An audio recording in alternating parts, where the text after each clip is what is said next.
विदेश मंत्री के मुताबिक भारत और चीन के संबंध बेहद मुश्किल दौर से गुजर रहे हैं, जहाँ पर एक तरफ यहाँ पर विश्व में इस तरह की घटनाएं घट रही है, दूसरी तरफ भारत और चीन के मध्य भी कुछ वैचारिक मतभेद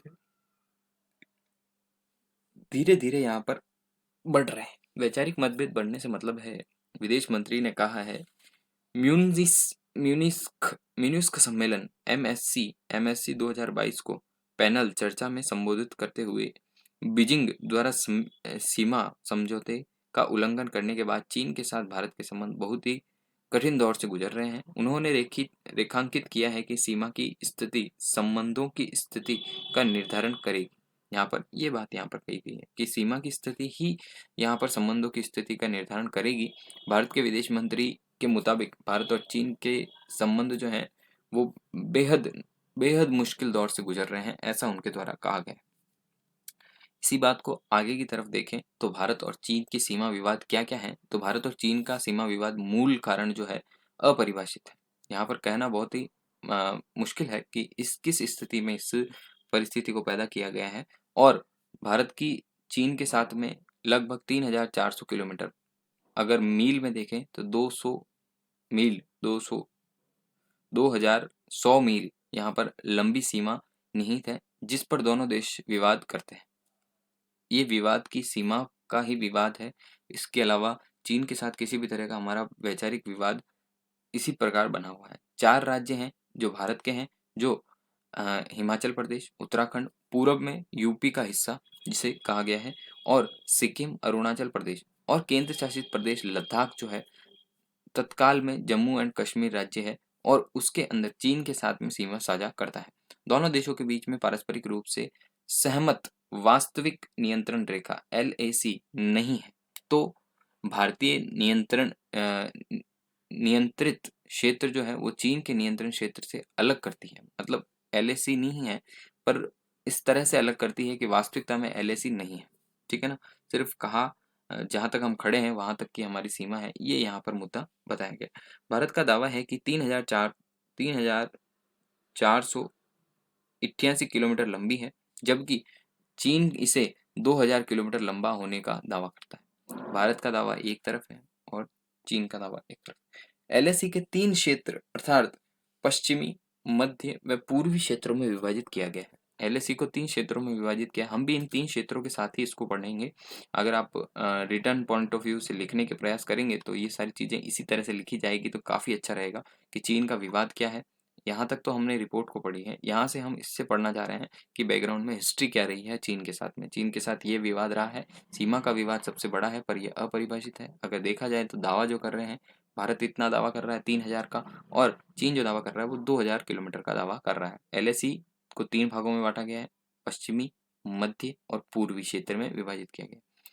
पश्चिमी क्षेत्र में विभाजित किया गया है तो लद्दाख के इस क्षेत्र में सीमा विवाद 1960 के दशक में अंग्रेजों द्वारा प्रस्तावित जॉनसन लाइन से संबंधित है। प्रस्ताव जो था वो जॉनसन लाइन था, जॉनसन लाइन से संबंधित है। ये कुल्लूनूर पहाड़ी जो है, कुल्लूनूर पहाड़ी तक फैला हुआ है। तात्कालिक रियासत जब उस समय में थी, तो जब उसकी रियासत थी जम्मू कश्मीर, उसमें एक्साई चीन डाल दिया गया था। भारत में जॉनसन लाइन जो है, जॉनसन लाइन इस्तेमाल किया और अक्साई चीन को अपना होने का दावा किया है। जॉनसन लाइन का यहाँ पर भारत के द्वारा एक अपनी तरफ से कहा गया कि ये हमारी है, और इसी के दरमियान यहाँ पर जो दावा किया गया भारत के द्वारा वो यही किया गया कि एक्साई चीन हमारा है। हालांकि चीन इसे मान्यता नहीं देता है, क्योंकि मैड मैंड्रोनस लाइन को स्वीकार करता है। चीन जो मैकडॉनल्ड्स लाइन जो है उसको स्वीकार करता है और एक्साई चीन को अपना नियंत्रण में रखती है। तो ये यहाँ पर चीन का है। मध्य का क्षेत्र अगर आता है तो हिमाचल प्रदेश और उत्तराखंड में मामूली विवाद है, ज़्यादा कुछ नहीं है। यहाँ पर बरहौती के मैदान जो है अपनाए गए संरेखण को छोड़कर कम से कम विवादात्मक स्पंदन है। मतलब यहाँ पर विवाद का ही स्पंदन है, ज़्यादा कुछ छेड़छाड़ नहीं है। भारत और चीन के इस क्षेत्र के लिए नक्शे का आदान प्रदान किया गया है, जिस पर वह मोटे तौर पर सहमत है। नक्शा यहाँ पर जो आदान प्रदान किया गया है अपने देशों के द्वारा, उस पर लगभग लगभग यहाँ पर सहमत है। पूर्वी क्षेत्र अगर देखें तो इस क्षेत्र में विवाद जो है सीमा अरुणाचल प्रदेश और सिक्किम से है।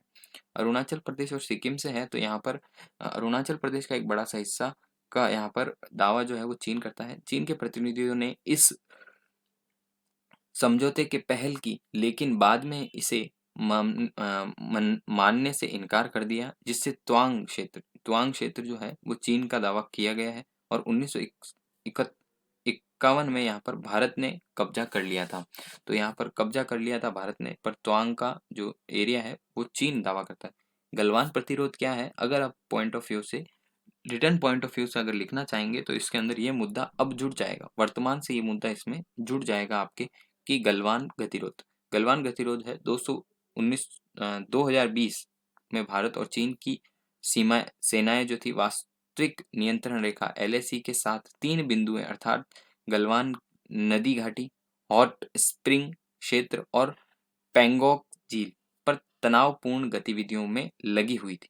तो ये यहाँ पर सबसे बड़ा मुद्दा आपको लिखना होगा। यहाँ तक कि जब भारत और चीनी सैन्य स्तर पर बातचीत चल रही थी और नियंत्रण संघाई में लगे हुए थे, तो पूर्वी लद्दाख के क्षेत्र में गलवान घाटी में दोनों पक्षों के बीच में सेना के सैनिकों के बीच में हिंसक आमना सामना हुआ या झड़प हुई।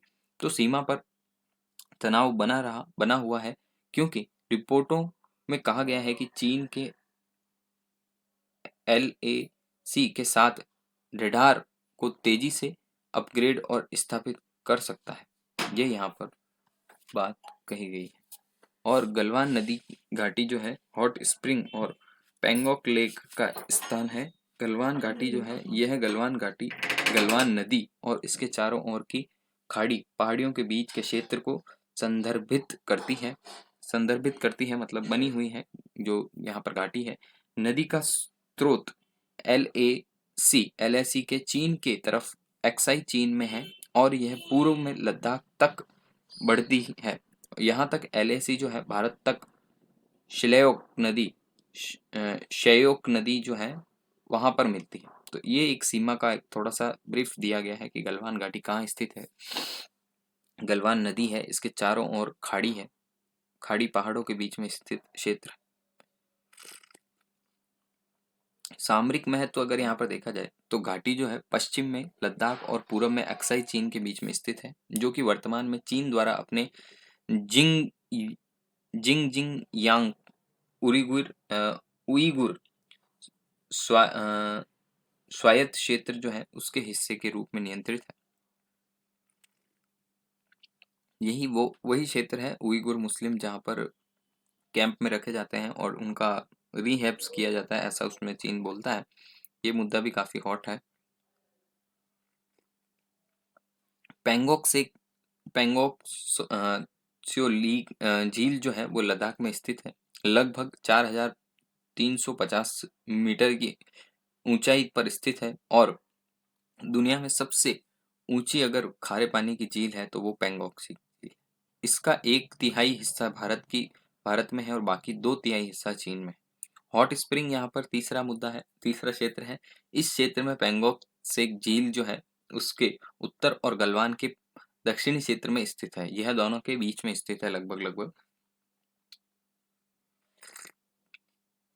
गतिरोध के अलावा अलगाव की क्या प्रक्रियाएं हैं, ये देखा जाए तो भारत और चीन के गतिरोध शुरू होने के बाद से ही पूर्वी लद्दाख में विघटित और तनाव में कम करने के लिए 11 दौरों की बातचीत सैन्य वार्ता यहाँ पर की गई थी 2020 में।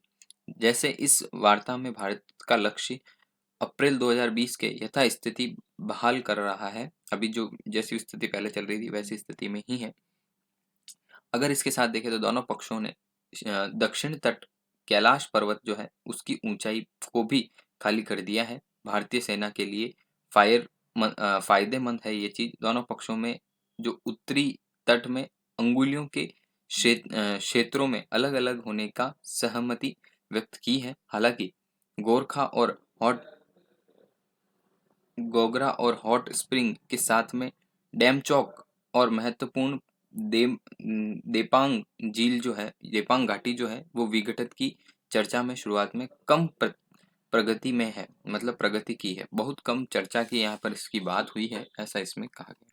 तो ये सारा मुद्दा जो था ये यहाँ पर चीन के साथ में भारत का जिस तरह का स्टैंड ऑफ चल रहा है उस तरह की बात यहाँ पर कही गई।